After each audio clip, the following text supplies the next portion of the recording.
I caught my wife cheating on me when I surprised her with a date night, and now I can't stop watching the video I took of her with another man. A couple of weeks ago, I decided to surprise my wife with a kid-free night out. My parents live about an hour and a half away, so I arranged for the kids to stay with them for the weekend. Usually, when I visit my parents, I stay until the evening, leaving around dinner time. But this time, I dropped the kids off and headed straight back home to surprise my wife. I made reservations at a nice restaurant and planned to have drinks at a few places beforehand. I left at 8:30 and was back in our housing plan before 12:30. As I pulled onto my street, I saw a truck parked in front of my house.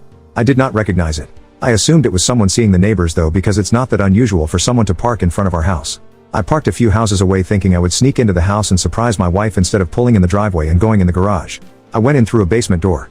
I was as quiet as possible, but as soon as I walked in I heard her making sounds from the floor above. When I first heard it I thought she was just by herself, maybe having some personal time. I didn't want to interrupt her privacy and embarrass her, so I was going to go back to my car and just go in the garage so she would know I was home. Then I heard a man's voice. I immediately felt sick.